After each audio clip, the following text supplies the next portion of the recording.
Aleluia. Aleluia.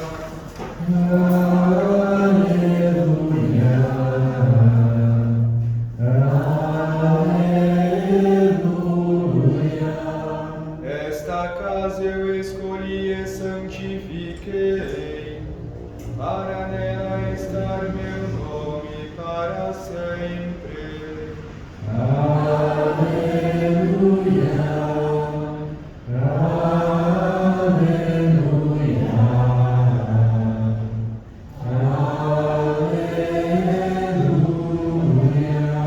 O Senhor esteja convosco. Está no meio de nós. Proclamação do Evangelho de Jesus Cristo segundo João. Glória a vós, Senhor. Estava próxima da Páscoa dos judeus e Jesus subiu a Jerusalém. No templo encontrou os vendedores de bois, ovelhas e pombas e os cambistas que estavam aí sentados. Fez então um chicote de cordas e expulsou todos do templo, junto com as ovelhas e os bois, espalhou as moedas e derrubou as mesas dos cambistas. E disse aos que vendiam pombas: tirai isso daqui, não façais da casa de meu pai uma casa de comércio. Seus discípulos lembraram-se mais tarde que a Escritura diz: o zelo por tua casa me consumirá. Então os judeus perguntaram a Jesus: que sinal nos mostras para agir assim? Ele respondeu: destruí este templo e em 3 dias o levantarei. Os judeus disseram: 46 anos foram precisos para a construção deste santuário, e tu o levantarás em 3 dias? Mas Jesus estava falando do templo do seu corpo. Quando Jesus ressuscitou, os discípulos lembraram-se do que ele tinha dito e acreditaram na Escritura e na palavra dele. Palavra da salvação. Glória a vós, Senhor. Que a palavra do Santo Evangelho cancele os nossos pecados. Amém.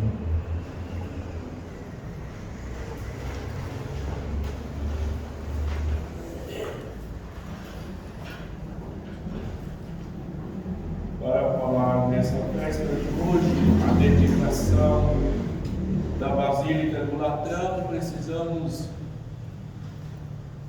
lembrar um pouco da nossa história, a história da Igreja Católica, a história do cristianismo nascente.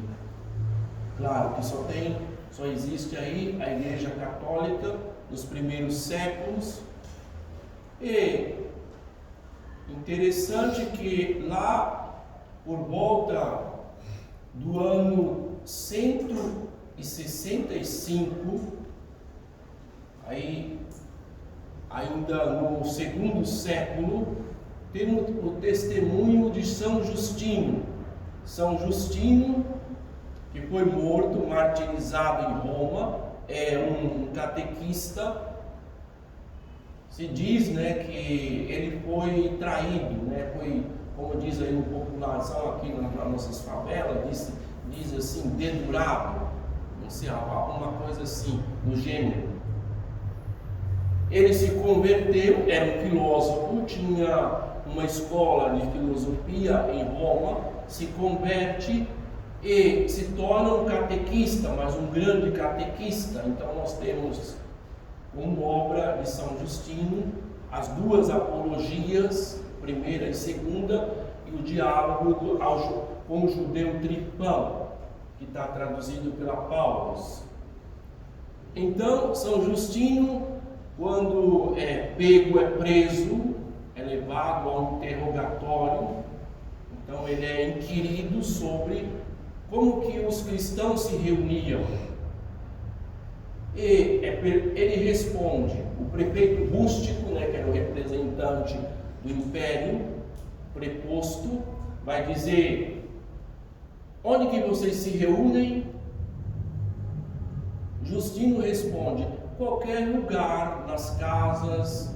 Nós não temos templo, nós não temos onde reunir, porque a igreja ainda aí era a igreja perseguida e vivia na perseguição.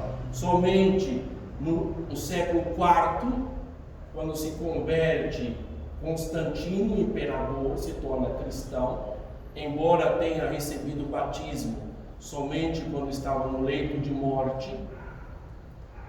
Mas em 313, então, é baixado um decreto, o Edito de Milão, onde cessa a perseguição aos cristãos.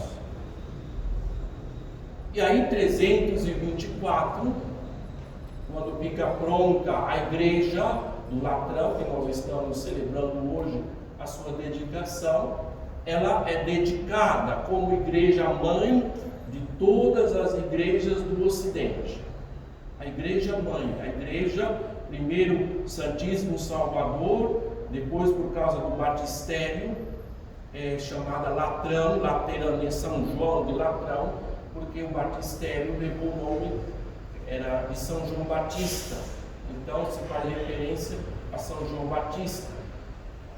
Então, mas antes da igreja, quando se converge o imperador presenteou o Papa com o palácio.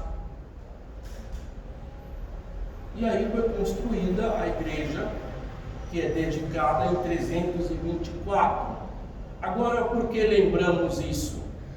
Porque lembramos de onde nós saímos, qual é a nossa origem da perseguição. Dizer, a igreja, a nossa igreja, tem a origem divina, a sua raiz é divina, tem o elemento humano e divino, porque se fosse uma instituição meramente humana, já teria terminado, já teria tido o seu fim, né? Como aí teve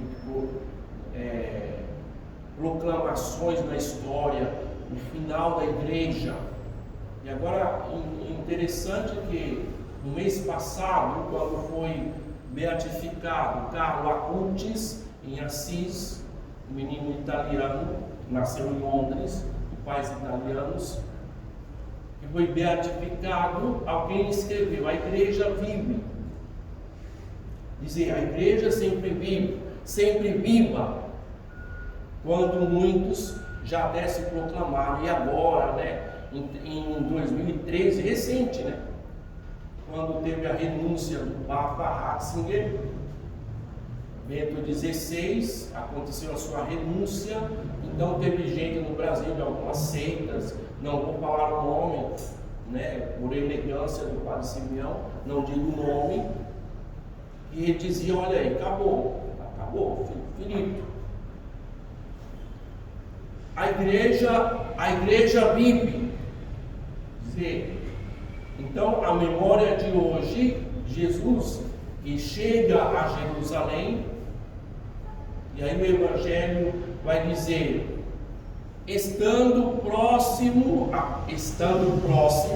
a festa da Páscoa, ele entra na sua cidade, entra em Jerusalém e encontra coisas fora de lugar no templo. O quê? Os cambistas, o comércio. Mas isso aqui empenhava o templo, a arquitetura do templo. Mas tem um significado simbólico que antigamente, não é nem na época de vocês, se dizia o clisma, né, quando alguém fazia uma homilia sobre esse evangelho, dizia, usou o prisma arquitetônico. Por quê? Por causa da arquitetura do templo. Mas Jesus faz um chicote de corda e quer expulsar simbolicamente do templo aquilo que empenha o templo, aquilo que está fora de lugar, aquilo que não condiz, que está disforme com a arquitetura do templo. Mas ele quer expulsar os 3 dias. 3 dias, vamos destruir esse templo, em 3 dias vamos reconstruir. 3 dias que ele passa morto para depois ressuscitar. mas Ele quer expulsar do nosso corpo, do nosso ser, simbolizando esse expulsar do templo, expulsar de nós tudo aquilo que não condiz, está em disformidade com a dignidade de filhos de Deus, redimidos pelo seu sangue. Cristo que veio até nós, que se encarnou e viveu em tudo a nossa condição humana, menos o pecado para nos salvar, para nos apresentar a Deus como igreja, pedras vivas, esplêndidas, todos nós apresentando ao Pai, purificados e lavados e redimidos, transformados com a vida nova que Ele nos oferece. Amém.